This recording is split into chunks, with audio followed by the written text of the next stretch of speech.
Eric, if you visit a local bank branch and attempt any type of inquiry or request customer service or attempt to transact regardless of the fact you might be an existing client, you need to identify yourself using your driver's license or something similar.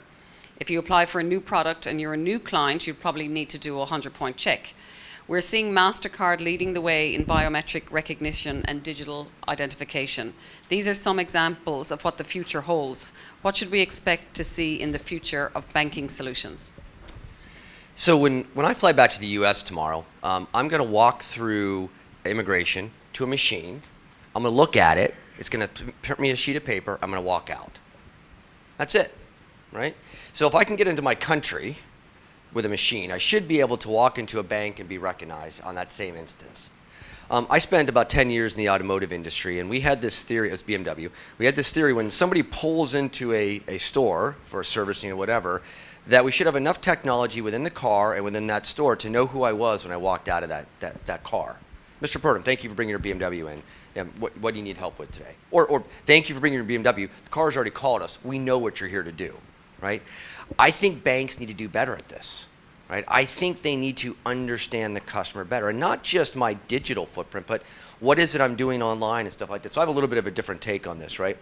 So when my son was born 7 years ago, you know, I was on Amazon, I used to buy movies, play video games, whatever. I ordered diapers and wipes the first time. And about 30 seconds later, Amazon sent me an email saying, we'll deliver those to your door every 30 days. Here's a 15% discount. I just could not click fast enough on that offer, right? My bank had no clue I had a life change going on, right? So it's not just when I walk into a branch or I'm online, it's understanding me as a person and the life events that I'm going through. It wouldn't freak me out if my car wanted to drive me. By the way, I'd like it to drive me to the restaurant too, by the way. So I think there's a huge opportunity for a digital footprint to be created, and I'm choosing to work with my bank. So, you know, if you ask me, is it okay to store my data? Sure, right? I'm okay with that.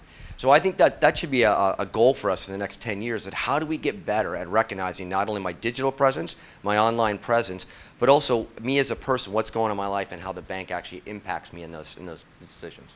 I think it's a big challenge for all of us. And Trina, can I just add, and it is a US example, Uber were held up wanting new drivers. They couldn't onboard drivers fast enough because the drivers didn't have a bank account. And they had to go then line up in the branch, and it was just taking too long. So Uber added basically an account origination into the onboarding process for a driver, and overnight they became the largest acquirer of small, medium enterprise accounts in America.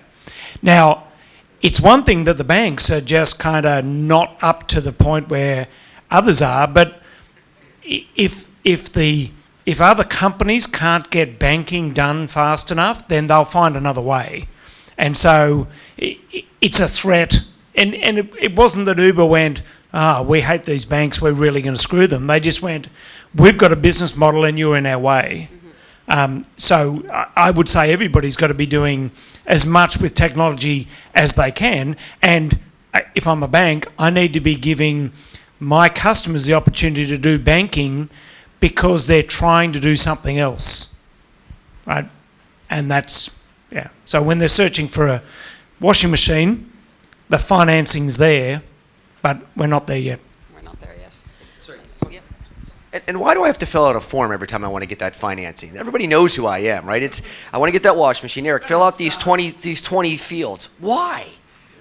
It boggles my mind that has not been automated yet, too, especially if I'm working with my bank on that. Right? Buy now, pay later, right? That should be something we should be, well, I'm not a big fan of the product myself, to be honest with you, but the application of how we do that in daily life, I still is missing so much little detail on how we can just expedite that process going forward. I think it's a big challenge for us.